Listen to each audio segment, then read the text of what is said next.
Okay, everyone, thank you so much for coming. I didn't know that we're going to have that many audience, knowing that everyone being into AI presentation before probably, and they all think it's kind of like just a buzzword now or white noise. So I promise I'm going to give some different perspective beyond data leak or data breach. But at the same time, I'm going to try to make it non-technical. I'll try to make it really fast and easy, so kind of like we consume the information together. So before I start, like I know everyone in this room probably now is tired of the word AI, like AI powered, AI driven, AI enabled, machine learning. It's everywhere. Like every vendor you talk to, every article you read they are talking about AI. So I want to also make sure we get certain things out of the way before we start. So I'll try to avoid as much as possible to mention the usual advice that you read about. Don't put sensitive information in ChatGPT or Copilot. Do not trust the output blindly, which we know, as well as hallucination is bad. So that's we know. And in fact, if you go to Gemini today and search I was searching who's Saif Azwar, told me that I'm a PhD candidate at University of Alberta, specialized in machine learning, and I'm leading this charge in Alberta. So I was surprised, well, what are you talking about? I have nothing to do with UFA. I have nothing to do with machine learning. But that's just to tell you kind of how it's being kind of looked at when you use those tools. So don't trust everything blindly. Today, basically, we're going to talk about things different, like different risks that we need to be worried about. Some of those are the chaos we are actually dealing with when it comes to AI deployments and implementation. How irresponsible AI deployment is going to affect everyone. It's not only affecting your organization, it's actually going to affect other people, the society in general. And how every technology we've been through or innovation we've been through, they all somehow follow the same playbook when it comes to securing it, to do governance, risk management. And speaking about technology evolution, I know back in the 2010s, cloud was everything. Like everyone need to move to the cloud. This is the same message we receive from everyone. It's safest, it's fastest, it's unlimited capabilities.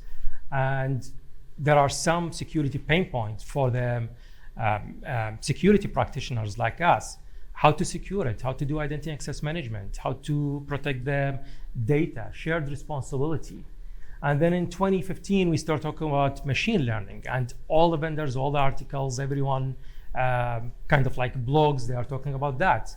Analytics everywhere. And that's also came with its own pain point for the security team. 2017, IoT, let's plug everything. Let's plug the fridges, the microwaves. Basically, let's be online. And that also was a massive pain point or stress for the security practitioners, because we are trying to now deal with a different attack vector. And now AI, from the 2020s all the way until now, is the same thing. And eventually in 2030, probably going to be quantum computing. And we continue doing that all the time. And it's us here in the room that being stressed, overwhelmed with the lack of resources we have, how we are dealing with all those risks as they kind of like keep getting added, new technology. Don't get me wrong, technology is amazing. It's great, but there are challenges with it. And we are trying to secure it as much as possible. So speaking about AI, I want to say not all AI are the same. There are different levels of AI that we need to recognize. One being assistive AI, and that we saw in the beginning, like grammar checks help you to write a small or adjust or rewrite a small kind of like phrase, something like that. And then predictive AI, which is used for scoring systems, for example.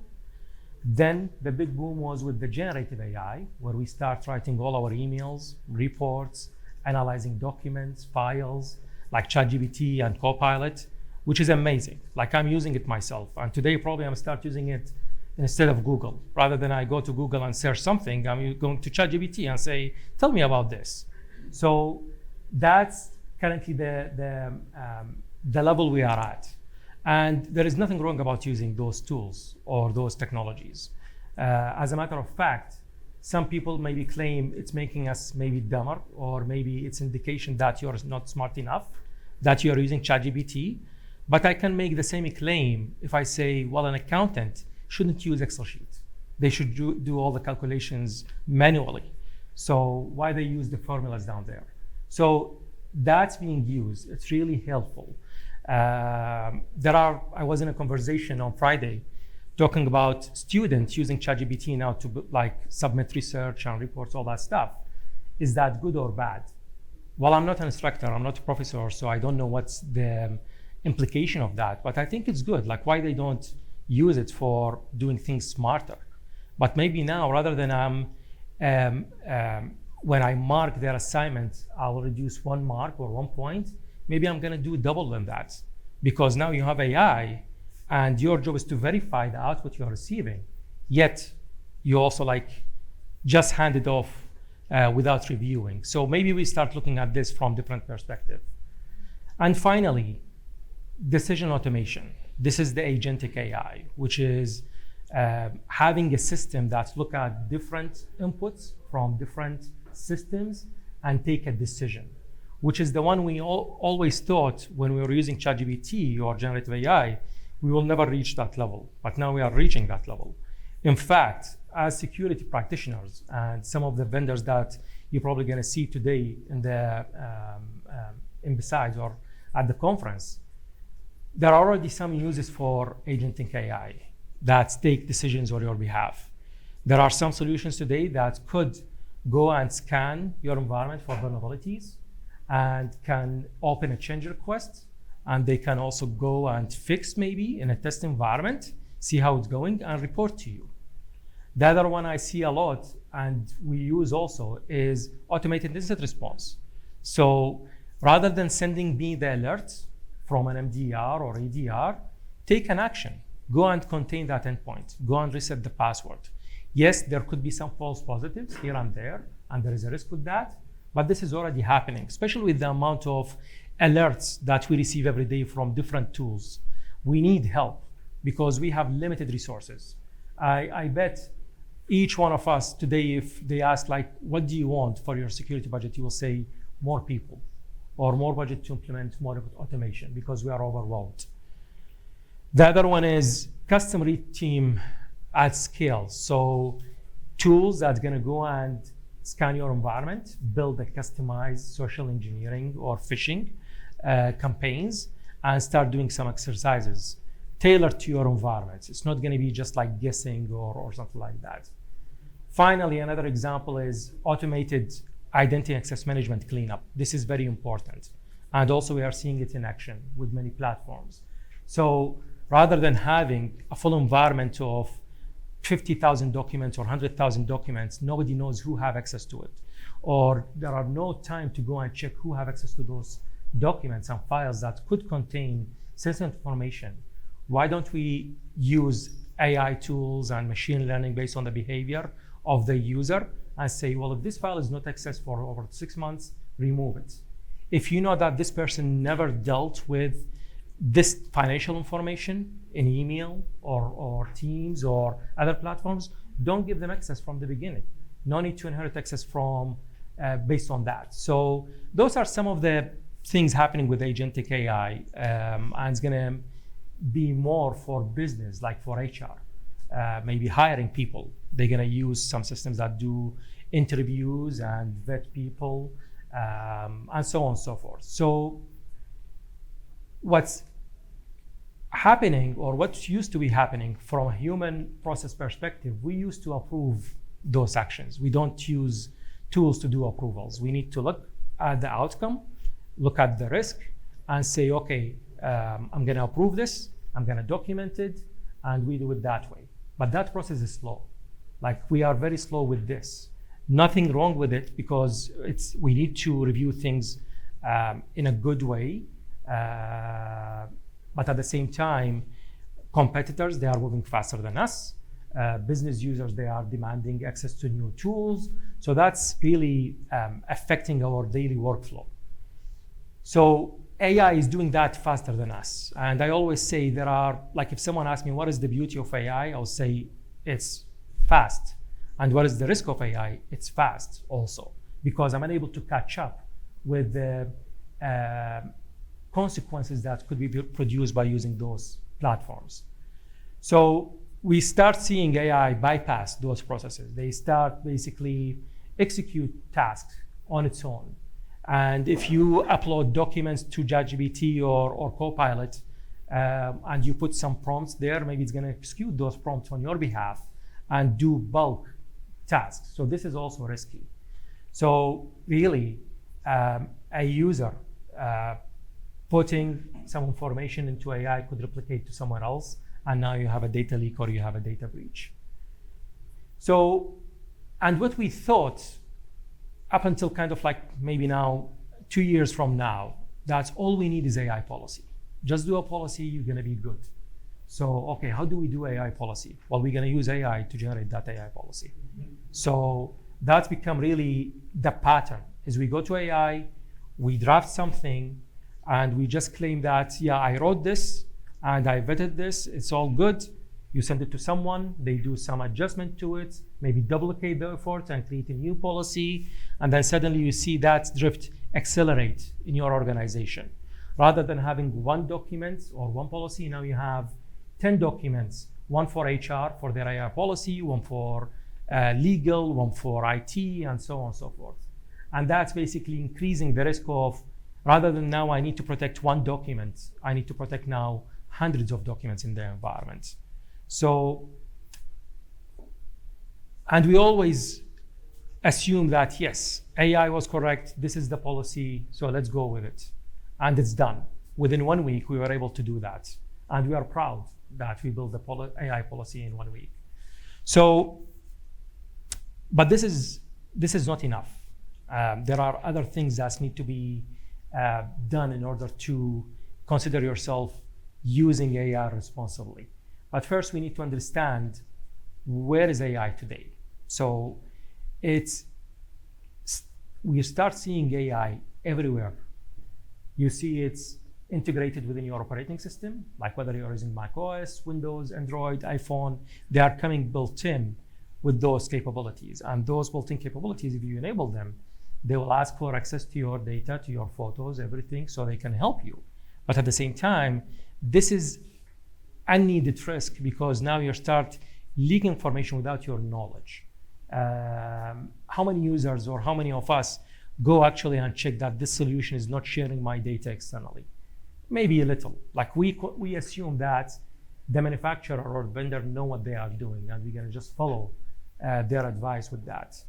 So we start using it without noticing we are using it everywhere, in the Microsoft Word documents, in emails, in Teams. It's there, the button is there, just click and I will help you right away. And that will start doing some cascade failures, because once you have AI in the process or in the way, if it breaks, it's gonna break many other things.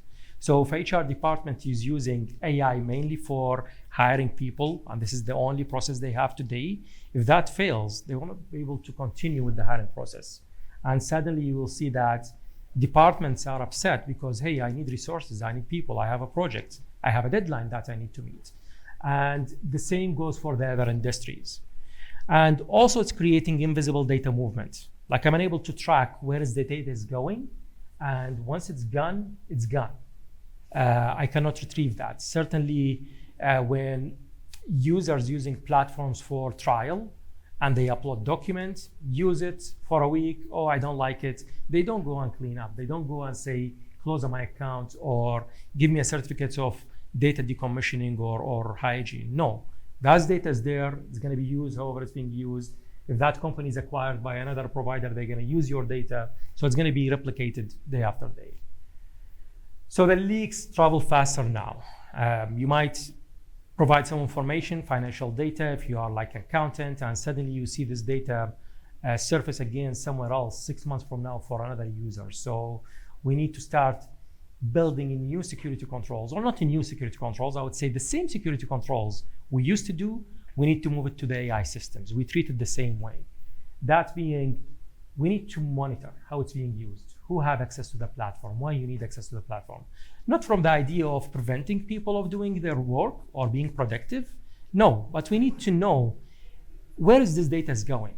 The minute I give you access to this platform, I need to know if you are using it responsibly, because that's, again, if you remember, we said the riskiest thing about AI is the speed, or it's being fast. Data going to be leaked really faster now using those platforms. Classify your data in your environment. There are tools today or platforms that can help you.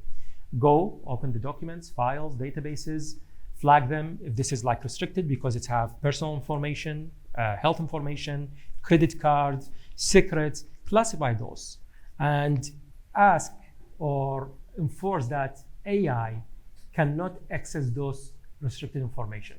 So you reduce the potential of data breaches for those sensitive information for your environment. And always update your acceptable use policy, not only for the generative AI, because this is what we have today. We are only focusing on ChatGPT and Microsoft Copilot. No, we need to go beyond that. There are other systems going to be used, and I'll show some examples. So the real threats within kind of like AI that we are trying to stop, basically, one of them is decision drift.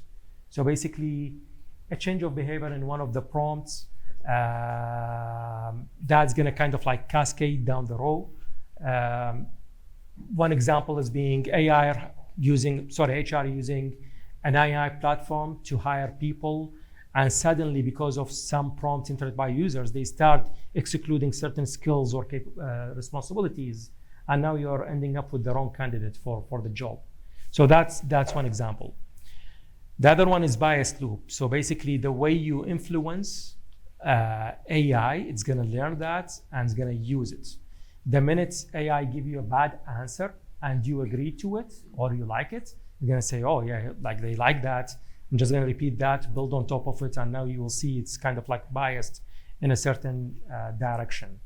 That's mainly, you see it with some chatbots with websites where it's doing things based on outdated information, or basically one of the customer service agents give certain prompts that now it's not serving the purpose. It's not giving proper customer service for the site visitors. Automation, chain reaction. This is another one. So one bad output could trigger many other issues down the road. So, and I'll show you an example with AI insurance company. It's something I discussed with one of the organizations, and they are having this issue today. But basically, if AI misreads certain data, it's going to build decision based on this data, and then start taking actions. And those actions are not needed. It's risky, but it's gone because you build the logic for it. Another one, prompt poisoning. That's basically, I tried that in the past. We're using a document with some prompts inserted in the document, and I ask the generative AI to process the document and process any actions needed within the document and start taking actions based on that. You can imagine now threat actors or attackers start uploading malicious documents or guides for system admins to use, and you download from a blog, and that document basically have some malicious prompts that system admin just going to use the document, say, okay, this is 100 page, I'm not going to read it. ChatGPT, can you summarize what I should do and maybe give me an action plan? And it's going to start doing that. Was that available before or exist as a threat? Yes, it's available before. Like maybe there are some documents out there that have this risk or that type of threat, but because of AI, it's going to move faster. That's the challenge. AI poison data, and this is really important, and we're going to see more of this in the future. So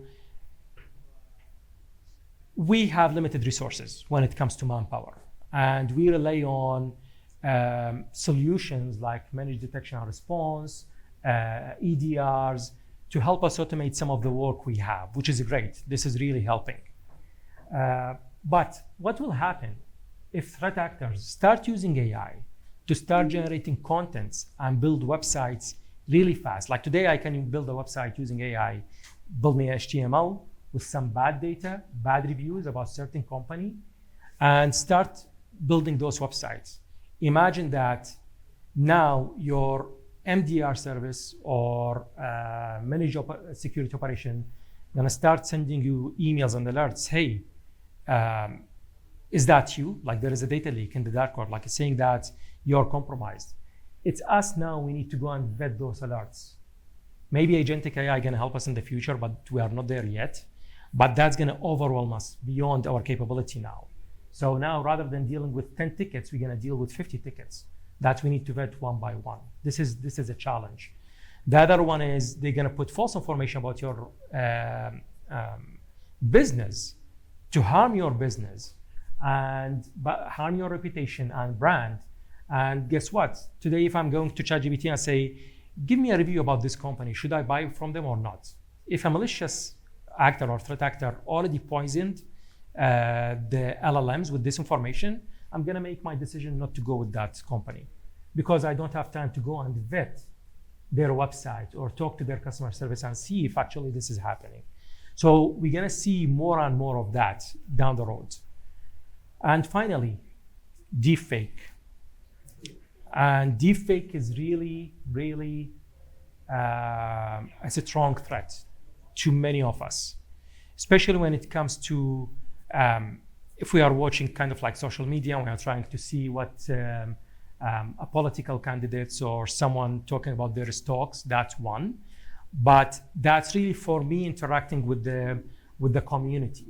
But if I'm using deepfake, if I'm using kind of like technologies to interview people, and those people are malicious and using deepfake to convince me that,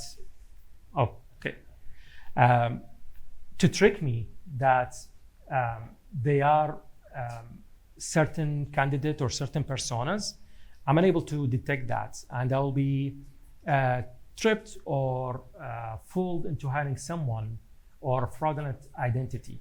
And I'm not sure if you remember what's happened with KnowBe4 last year in July, where they hired someone from North Korea who used kind of like a deepfake generated video to claim that he's a certain person in, I think in Texas or somewhere else. And he was hired, and they sent him a laptop, they sent him credentials, and he was able to log in and do certain actions. Then they detected that. This person went through 4 interviews and he wasn't detected. So imagine the level of threats that's gonna bring.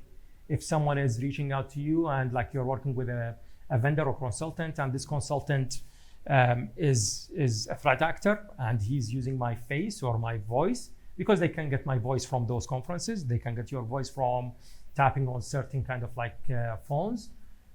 And now they start giving them bad advice. Oh, I don't think MFA is good. Don't worry about it. This is just kind of nonsense. It's white noise. Just disable it. You will be good. So this is a real threat. Now there is another risk, which is shadow AI. And you heard the term shadow IT in the past, where employees trying to be productive, trying to be good to the company, start using tools or subscriptions, especially SaaS-based subscriptions, to do their task management, to kind of like collaborate with their team members, whatever the case is. And we start now seeing shadow AI because people want to move fast. They don't want to wait on you to give them a policy, what can be used, what cannot be used. Maybe they don't like your policy. I don't like you're saying I can only use Microsoft Copilot. I want to use ChatGPT. Everyone is using ChatGPT. So what's happened now, it's only $30, or even there are free ChatGPT versions. I'm just gonna go and use it. You don't know. I'm gonna go home, upload the document, and summarize the report, build the report, come to work, submit my report within 5 minutes, I'm done. So this is really risky. And we don't know what we don't know. Like there is a visibility gap, especially if they are working from home or if someone using their personal, using their phone with ChatGPT, this is something you cannot control.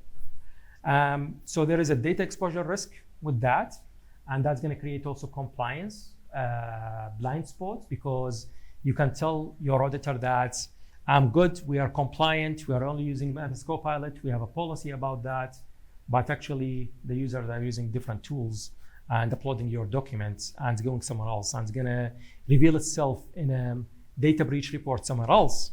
And now the auditor or the cyber insurance company going to come back to you and say, well, I don't think you have a policy. Your policy is not comprehensive or not covering everything. So that's a challenge. So again, remember, the users are not trying to do something malicious. They are trying to help. They are trying to be productive, but they are moving faster than you or faster than us. So really, the solution for that is for us also to move faster. We need to streamline the process for approvals. A simple, fast process based on the risk. If this is really a risky platform or going to need our data to be uploaded, then wait, we need to evaluate. If there is no need for our data to be uploaded, like you're generating images in a platform using AI, go and use it. As long as we are approving those images before you put them in a marketing campaign or something like that. And provide clear guidance. Build a catalog of applications that's already approved. MS Copilot, ChatGPT, I'm just throwing names. I'm not promoting any specific tool.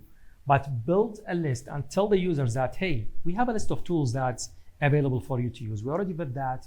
We know those tools. We have some restrictions or some safeguards around those tools. So just use those rather than something else.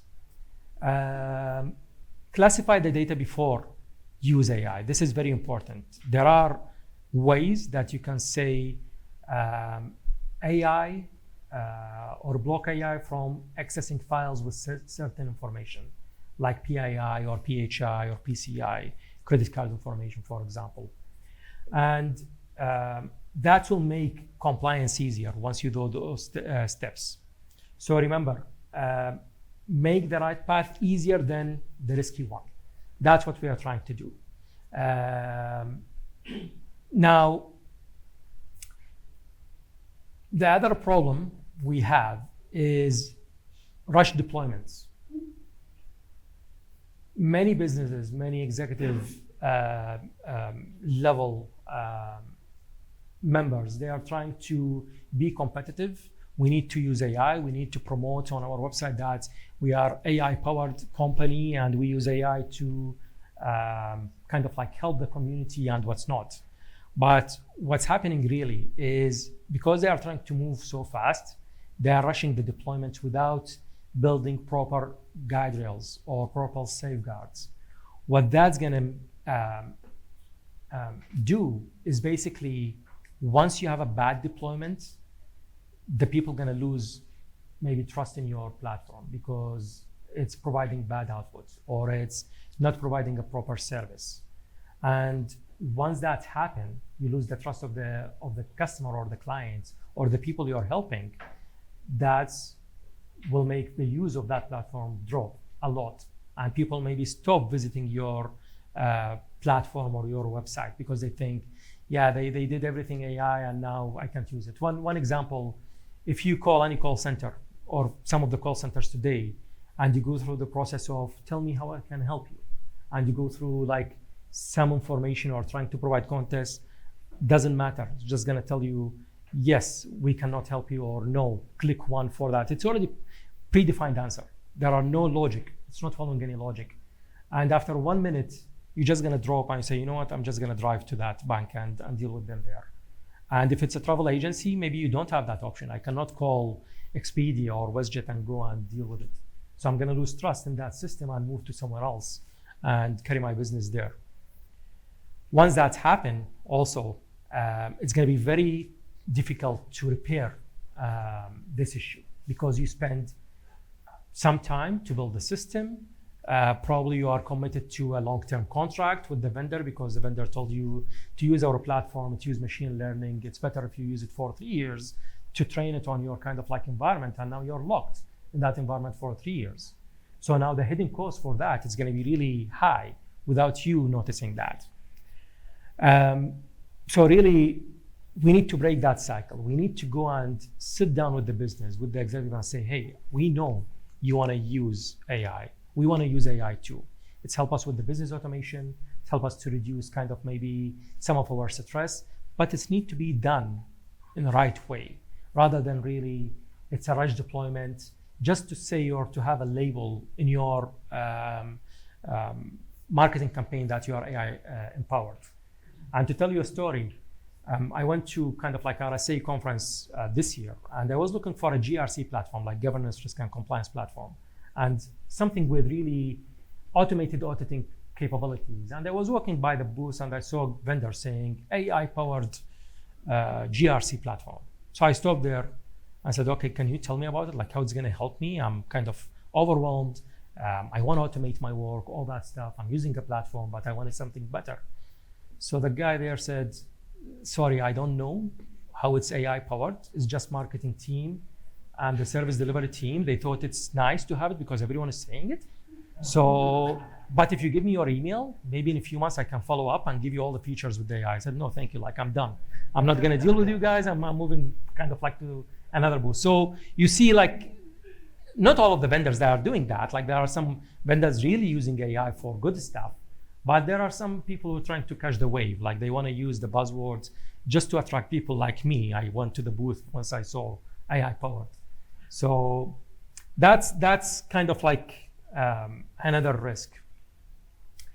But all of this is only affecting your organization. Like when we are talking about AI risk, usually we are worried about our organization, how are we going to protect it? How are we going to protect our data, all that stuff. But it's really more interconnected than that. So as an example, insurance company, if they're going to decide to use AI tool as their underwriter, and this tool going to start using some data sets that wasn't vetted by the departments, the claim department, and start building logic or building decisions that this person is high risk or this deal is high risk, so the premium going to go high. That's going to affect my livelihood. I need to have insurance for my car. I need to have insurance for my home. But now, because your irresponsible deployments, or maybe you didn't count for everything, you didn't use a proper data to feed your AI engine, now you're affecting me. Same for the banking. If they're going to use it for approving loans or mortgages, it's the same thing. It's going to affect me. Same for the healthcare. Doctors, now they start using AI tools to summarize their report, and we were speaking about that today. So they're going to build treatment plans based on that. So now you're affecting my health kind of like outcomes because you're using some tool from somewhere. I know doctors use dictaphones to kind of like do those kind of like voice notes, and they used to go home and type the reports based on their notes. But now there are tools. Give me the voice, just the audio file. I'll do it for you. You go enjoy your life. And now we don't know how that's going to be captured. And not saying the doctors, they are not doing their due diligence. No, they're going to go review. But that's mean once they do that, they will have more time to meet more patients. So now they will have less time to verify the AI outputs. So it's kind of like it's a cycle, as you can say. Retailer marketing is the same. We spoke about this example with the kind of like AI-driven chat. Legal and compliance is the same thing. Maybe they missed something within the contract review and now it's causing some issues. Education, it could be another thing. If you are using AI tool to tell people, I will select the career path for you. It's overwhelming. Let me decide what you like. And they start asking you questions. Do you like this? Do you like that? Do you want to be kind of like a technical, managerial leadership? And now, if there is a bad data set or bad logic on the back end, you could send me a different career path that maybe I'm not going to enjoy down the road. Public sector is the same. So what I'm trying to say here, everything is connected. Like, that's why we need all together to work to say, let's make sure we have responsible AI deployments across all the organizations, because I could affect you, you could affect me, and so on and so forth. Surviving the AI vendor swarm. So all the vendors claiming they have AI, like I mentioned in that GRC platform. you really need to sit down with the vendor and say, show me exactly how you are using AI. What is the logic behind it? Show me a proven way with a POC or something that actually you're solving a problem, rather than now you're going to automate more alerts sent to me that I need to deal with overnight. So the solution for that, single intake path, risk-based tier, try to kind of like evaluate things based on the risk, and have intentional strategy that you're trying to help rather than trying to just get work done anyway. One more thing coming, regulations are catching up. So now you see regulations everywhere trying to say, well, you shouldn't do this, you should do that, we should review your work before you do it. Cyber insurance companies now, they are asking you if you are using AI, how you are using it. Auditors, financial auditors, they're asking, is AI touching your financial data or databases? Show us, prove it that you are doing things correctly. And it's us who are going to be overwhelmed with kind of providing proofs and evidence with that. We already dealing with that. We don't want to deal with more. So that's proof before you deploy. That's especially coming to critical infrastructure and other sectors that could affect the livelihoods or safety and security of people. So show me how you're using your AI before you even deploy it. If you deploy it before that, you're gonna have a penalty or something like that. Document everything. Sorry, I'm rushing out because I know we have like, I think 10 minutes or, yeah. So document everything. Every time there is a POC or something, try to document it before you deploy it. So this is the way to go. And speaking about AI regulations, there are many today. This is based on kind of like some a project I'm working with, kind of like some students from the UFA to gather all the regulations across AI, data privacy, financial, and Fahad is there. He's helping me. Fahad Salam, thank you. With this project, is we are trying to document all those regulations. We are trying to map them and see what could benefit us as an organization. Is it kind of like the US regulation going to be better, or the Canadian, or the EU, and so on and so forth? So they're going to be kind of like publishing that in a community project with the website, and I welcome anyone who would like to help to kind of start making things easier and create a common sense of that. So why security should lead this charge? Because you see the whole picture. That's why you need to have a seat on the table with the business, with IT, with legal, with the privacy, with HR, and say, we want to have a say how we deploy AI. That's the way it should be done. Because it's about trust, it's not about only technology that you're deploying. You don't need to be, you don't need to be AI expert. You just need to have logic. What could go wrong if I use AI? What type of data you're trying to access, and how I can secure that. This is all what we need to know. And you have access to that as well. So your job is gonna move from a doer, that I need to reset a password, I need to contain a machine, because that's gonna be automated, especially for the tier 1 capabilities. You move to a verifier. You need to start verifying how AI is taking actions in our environment. You need to be the approver now, approving that whatever AI did is correct.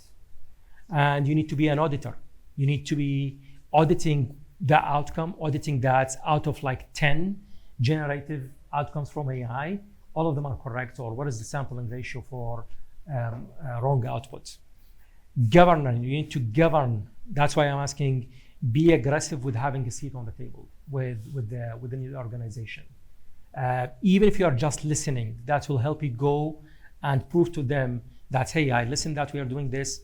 I did a research using ChatGPT, no, I'm just kidding, doing a research, and then those are the risks that I have. And communicator, you need to talk to the business with this language. Yes, I know you want to say AI powered in our kind of like website, but this is the risk. Those are the challenges. We don't have the data. AI need data to build its decision and generate outcome. So this is basically a framework, like choose a framework, NIST, RMF AI or AI RMF, like risk management framework, have really nice way of how to do governance, how to do identification, how to do protection, Try to use those, or select any other framework that you think it's good. Lay the ground from now, and do data classification. Do identity access control perfectly, because shadow AI, it could be SaaS, it could be something else. You need to make sure those AI agents or agentic AI doesn't have access to other environments within your organization. You need to put a fence around it to make sure it doesn't deviate and start discovering other things. The other thing is usage guideline and training. You need to do a monthly refresher. It's no longer enough to do 1 year or annual training about AI. Try to educate people how to use prompts. That's very important. Make sure they use a proper prompt without data leakage, what they can include in the prompts, and so on and so forth. How they can sanitize it if they are uploading a document, if you need that. Do rapid risk assessment. So have a schedule where if it's a low risk, we're gonna approve. If it's a high risk, give us 48 hours and we're gonna get back to you. Try to be faster with them so you can approve things, so you don't introduce shadow AI. And sandbox environment. Even if it's simple, test ChatGPT account that you can train users how to use prompts, that could be worth it before they start uploading real documents or real files to ChatGPT. Even if it's that simple. Not talking, of course, there is a need for infrastructure maybe, for AI, but even with those, don't use our data for training or learning ChatGPT. So this is how we can start next week, is basically discover the current AI use. Have a seat at the table and say what we are using today. It's been 5 years since AI term was kind of like coined. Are we doing anything? Do a survey with all the business units. Do you use AI, or do you use a vendor that claim they have AI? Let's talk. Let's build AI register and use that. And publish a one-page guide rail. Basically, that guardrail gonna tell people this is absolutely not allowed, this type of information, and this is okay, and this is encouraged to use. Use that. And teach prompt hygiene, as I mentioned. Those are the things that we can start working on with others and with us as well when we do our job as security practitioners. Those are some helpful resources. The NIST AI RMF, I encourage everyone to go read it, read the playbook. They have really cool, especially if you're using NIST CSF, cybersecurity framework for your risk management or for your security program, that's gonna integrate into it with some playbooks. If you are into threat, risk, data analysis, all that stuff, those sites are really nice to go through. The AI incident database, it's give you all the cases where AI failed us and causing issues, whether autonomous cars or something else. It's really cool to go and see how certain AI logics or companies are failing and causing some health and safety issues. OWASP Top 10, if you are a developer and you want to know what type of issues or vulnerabilities that could be introduced in LLMs and generative AI, you can use that. And finally, MITRE Atlas, which is part of the MITRE attack framework. They talk about techniques, tactics, procedures on how threat actors are targeting AI platforms. And that's all what I wanted to share.